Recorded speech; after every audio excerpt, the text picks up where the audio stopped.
Well, we've got another huge race day coming up this coming weekend. It's the final leg of the USA Triple Crown. It's the Belmont Stakes run at Belmont Park in New York. We're going to be crossing over to that a bit later on. But I wanted to use this opportunity of linking up with a guy that I met during the midst of lockdown when there was so much doom and gloom around. And then there was the vibrant tones and the energetic voice of Robert Geller, who joins us, the Woodbine commentator all the way from Canada. We got very close during lockdown, and it's wonderful to see you again. It's been too long. And I agree. Thank you very much for joining us on Clock in the Gallop. Great to see you again. Well, it's a pleasure to be on, Nico, and it has been a tough time for everyone through the COVID, and it was a shining light to have connected with you and to be able to bring the worlds together, that we really share this huge passion for horse racing and commentary, and understanding that from Australia and South Africa, living in the Southern Hemisphere, there's a lot of similarities to our backgrounds, and I really felt it was a great opportunity to make more links with you and the rest of the world. I have to say that the racing is very different in the United States and Canada, that I didn't grow up in this type of background, and dirt racing is very much the main form of it. But I think the world is much smaller now, and we've seen from simulcasting just how much we've learned from each other, and there are some surprising results all over the world these days. I want to touch on what you spoke about. So you are Australian. So you were born in Australia. You grew up in Australia. And I was born in England. Oh, were you born in England? Okay, so you grew up in Australia then. Okay. No, I was in fact 3.5 when I arrived, because my family immigrated from England, and so I have a very British background. Where were you born in England then? In Birmingham. In Birmingham. And I don't have a Brummie accent. No, so do you follow a lot of English racing, being in Canada? Do you follow a lot? Because it really is fantastic racing there. Well, the honest thing is my parents really loved Australian racing and introduced me to that. And because of that, what happened was I ended up feeling that the focus was definitely on that. But my parents used to talk a lot about going to the Curragh, and they were living in Ireland too prior to moving back to England, where my sisters were born. And so I always take a little look more at the Irish racing for some reason, because of what I was told about how it had an uphill finish. But I've always had an interest in international racing. And I think that Australian racing had a very strong cultural following in the community. It was very much different from the UK for my parents. They embraced it very much. And that's how I got into following it myself. But I feel as I've grown up and from an Australian background, it's been a springboard to a lot of things, because Australian racing, being isolated, has always tried to push to get more international content, and it has succeeded in that. Yeah, it has. We're going to talk about that in a moment, about what the fabric of Australian racing is. But I want to just focus back on your life, because I was interviewing last week a young commentator here in South Africa that did his first race call about 2 weeks ago. I took him on a walk on the track, actually down in a place called Port Elizabeth here, which has now been renamed Quebec. I'm not going to ask you to spell that, Robert, because you get it wrong countless times. But the point was that it was only a second day calling when I was visiting him last week.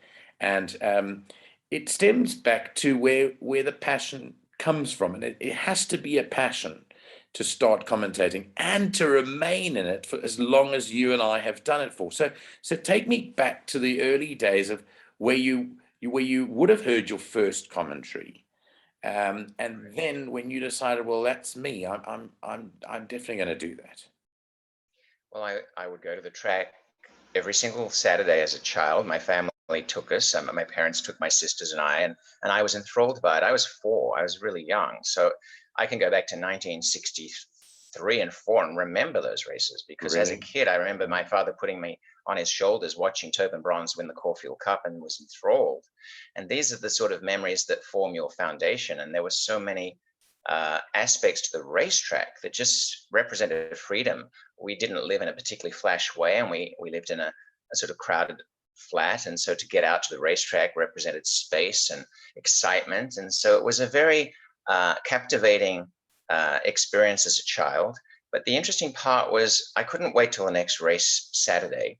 And there were a lot of preview shows and a lot of things that you could watch and listen to. But I created on my floorboards an imaginary racetrack.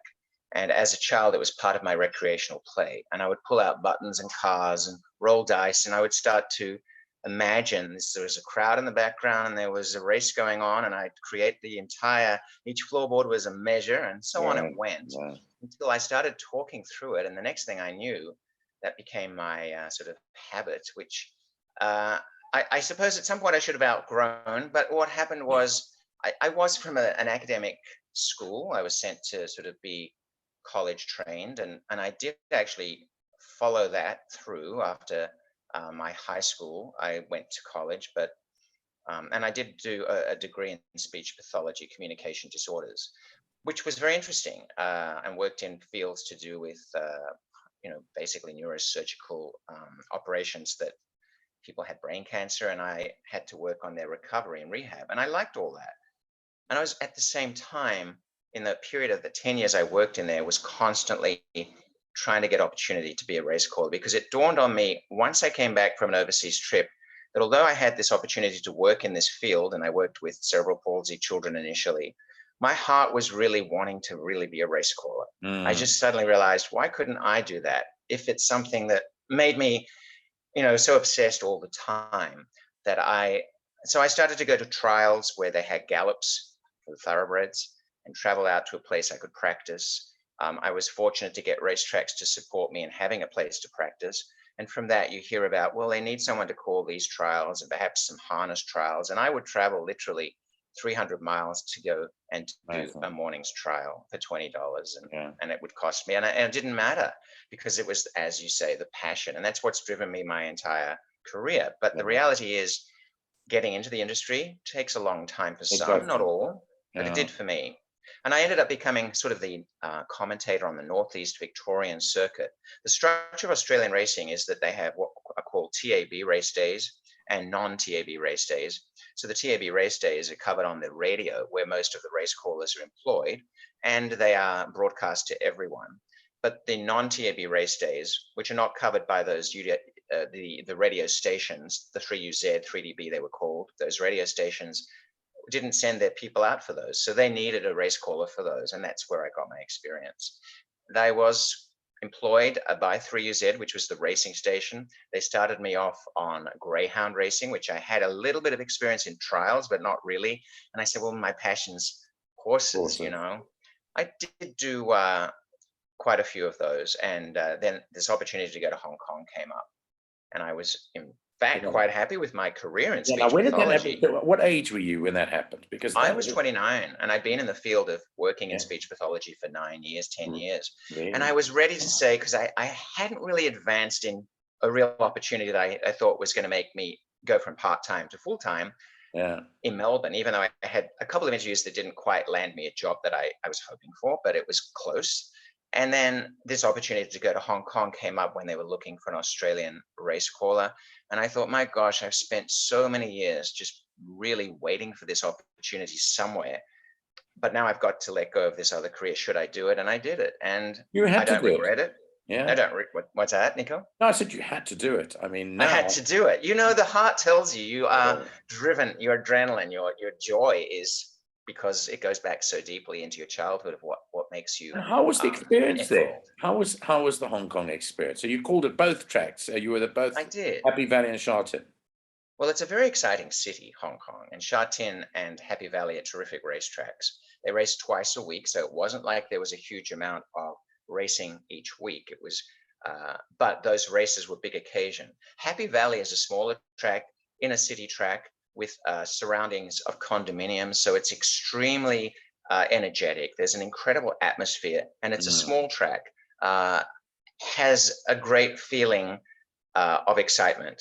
Sha Tin is much more of the traditional, more open, a bit like a Woodbine, beautiful track, but is not as closed in. So it's a different atmosphere. It's a very big occasion atmosphere where you'd stage your big races. Happy Valley used to be the stable area for the trainers. It became Sha Tin, and Sha Tin was a later track that came, I think it was 78. But it was magnificent to be in that position. I found it to be a cultural learning curve, because some of the things from the West that you learn are not appropriate when you go into a community that's Chinese community, Hong Kong Chinese specifically, that has its very strong culture. So I learned a lot, had a wonderful time, had some tough times as well, because when you're living in such a high density place, it's I think the highest density population in the world of any territory. You're living in a very, I suppose it's sometimes stressful situation on top of each other. And there's not any respite from a place like that. It's noisy. There's always people, there are a lot of visitors. And the racetrack required a sort of profile that was always big occasion. There was never a time where you could just feel like it was a small race day. Not that any race day should be small, but you know what I mean? Every Yeah, day doesn't have to be yeah. as big as you know, The point your is, feature race. the point is, you've gone to somewhere foreign. As with all commentators, there's no specific training regime. You train on the job, and you train on your own. You develop your own style. You've got a um, very soothing style to your commentary, if I can call it that, Robert, because firstly, a commentator has to have a voice that people want to listen to. And if you don't have that, you're not going to progress too far, are you? Well, and I think it's really important to have your own style and to be what is natural to you. Now, I do have what I think is, a fluid style, and for me, sometimes there was a feeling internally of some pressure to be bigger than what I was Yes. capable of Yeah. delivering. And when I tried to do that, it was more in the US that I noticed that, because I think I later worked in the US, and the transition there was more rah rah. And I feel that I wasn't necessarily that type of personality, but I kept to my own style in the end. And it sort of, people will adapt to it if you're true to yourself. But at the same time, in Hong Kong, I feel I sound quite different now to how I was then because of the accent. But I was always, to me, my goal as a race caller has always been that it feels effortless to the audience. And even if it isn't effortless to me, although some days it really is effortless, but if there are days that are uncomfortable for me, the last thing I want is for the audience to ever feel that. And so I would really work hard without really specifically targeting things to just get that smoothness, because I really love the feeling of when it just rolls through you. And there are days when it just happens, and there are days when everything goes against it. You get phone calls from stewards, you get visitors, you get Absolutely. surprise events. You know how it is, and it And just never ends. sometimes the words just don't come out. I mean, have you No, had they those? don't. They don't come out. You have They an off don't. day. That's You've right. got to battle against those pressures. But I tell you what, I don't get to watch so much of your racing, unfortunately, because it comes through quite late at night for us. Yeah, we get it. We get the Woodbine Yeah, racing, that's good. and Great. I was lucky enough to do the Canadian International with you, and I thank Yeah. you for that opportunity. It was really fantastic to do. But Oh, you're I mean, welcome. my question to you is, you went overseas to America, and you just ended up there. I mean, that was you gone from the rest of the world. I mean, is that what type of effect America has on people? It's just so consuming, isn't it, as a racing country? Because there's just a hell of a lot of racing there, isn't there? I mean, you're not in Canada, but I'm just saying in America in general, it's non-stop on the go.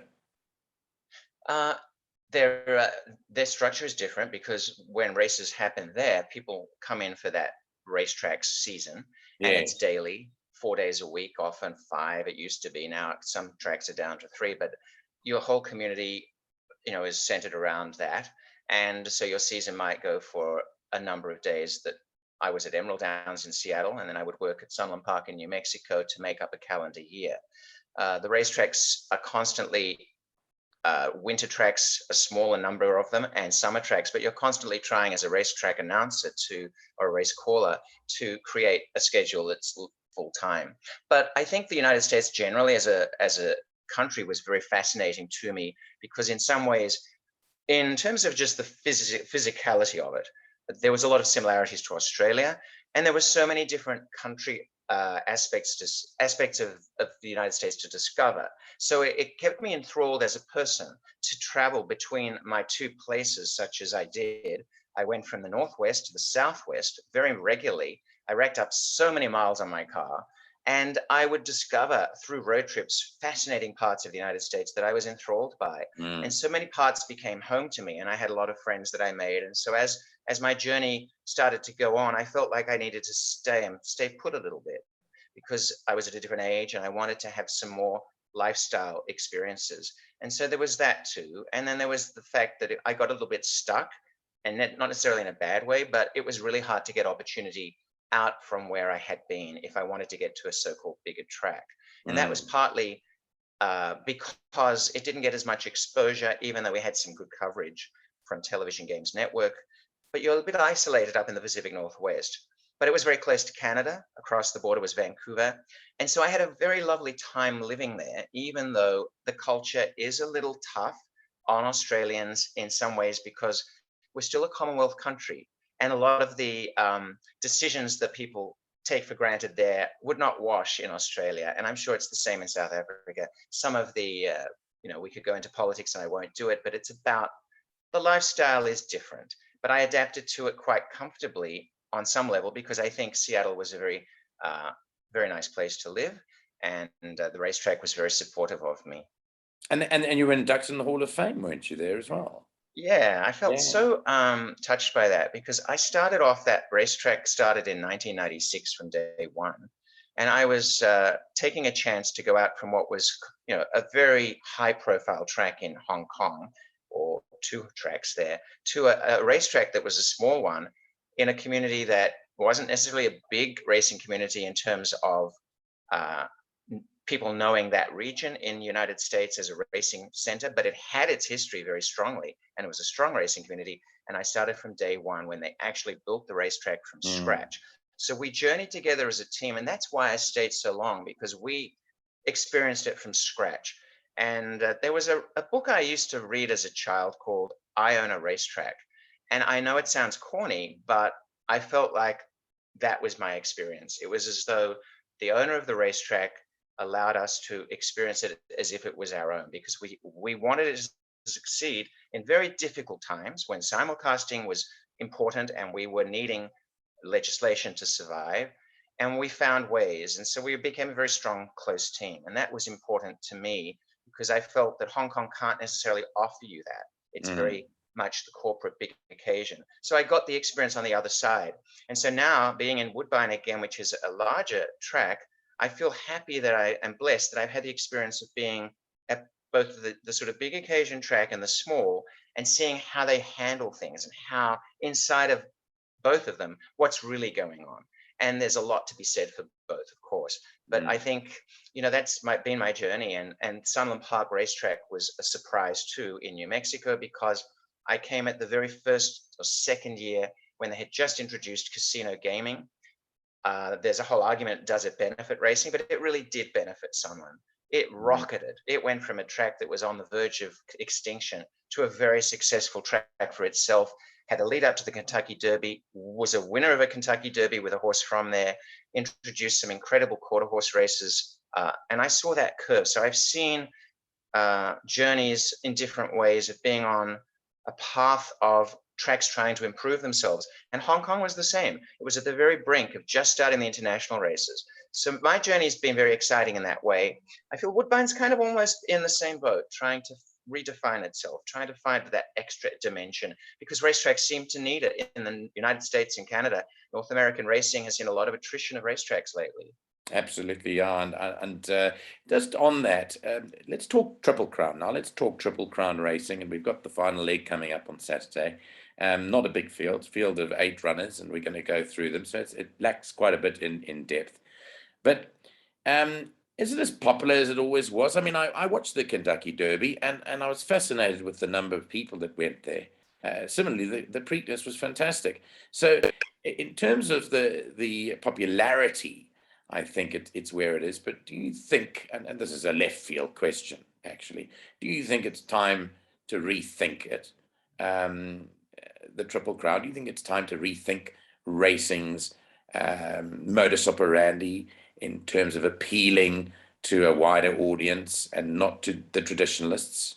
Do you think there's a place for that, or do you think we're Um, just going to continue on this monotonous road down a Triple Crown every year, consisting of the Derby, the Preakness, the Belmont, and so on and so on and so on.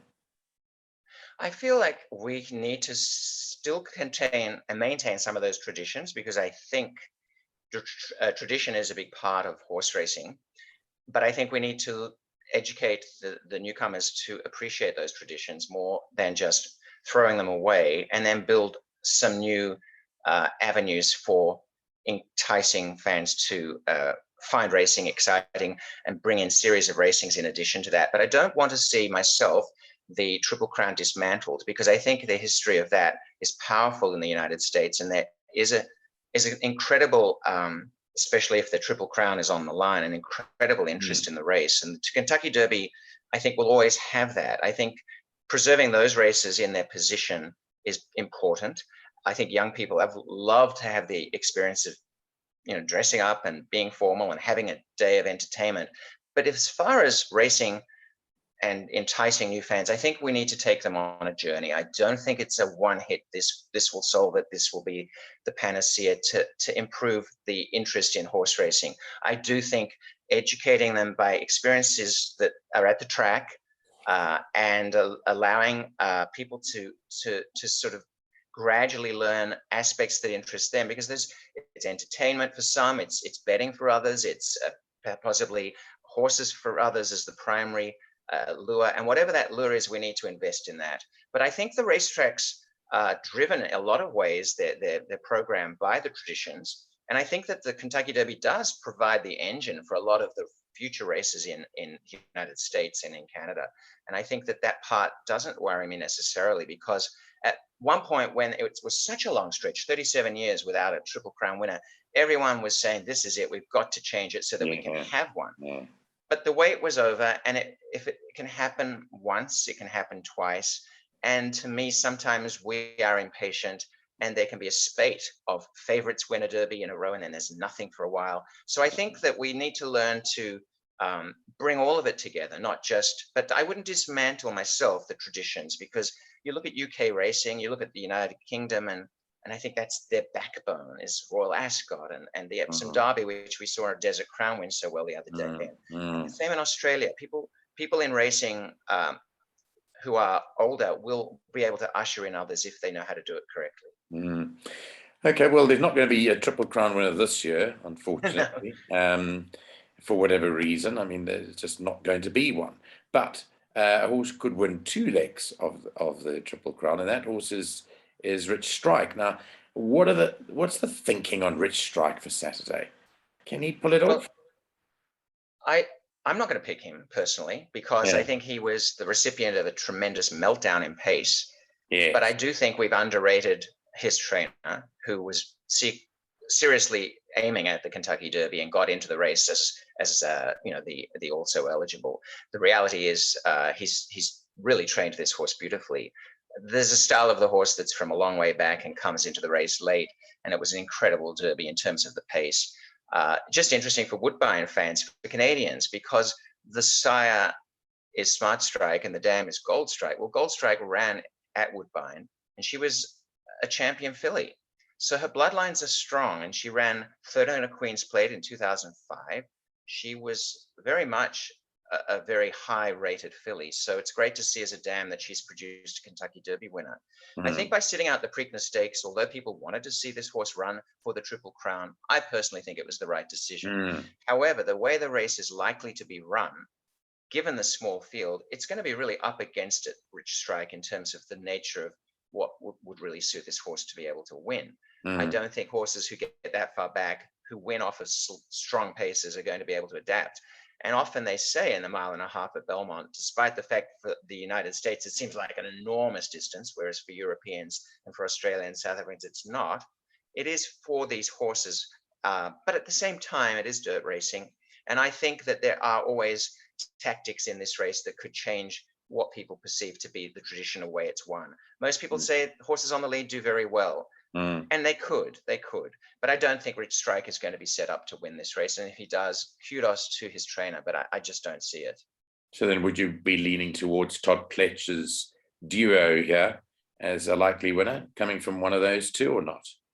I do think Mo Donegal is a very good horse. I think it's ironic. Rich Strike drew barrier 20 and Mo Donegal gate number 1, and they finished, one was from gate 20 up the rail. Mo Donegal was 10 wide. I saw He's won it. that. You know, it was just he came so, the wide. Didn't he come the widest into the straight?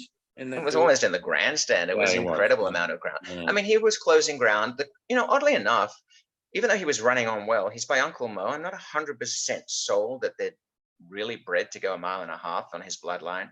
I think he's the horse to beat.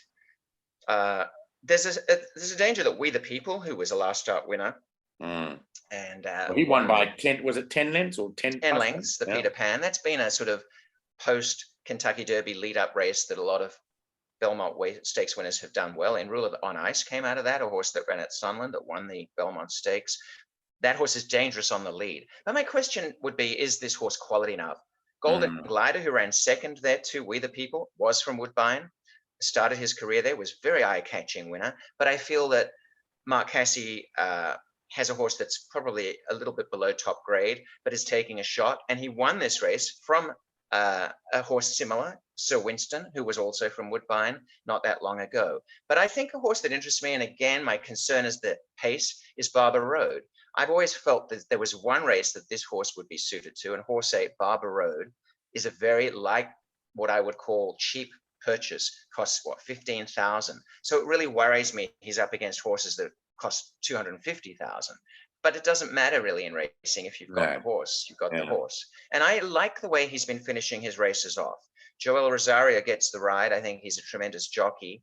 Nothing wrong with the way Ray Gutierrez is riding him. But to me, Barber Road has been outrunning his odds, and he ran just ahead of Mo Donegal in the Kentucky Derby, finishing well.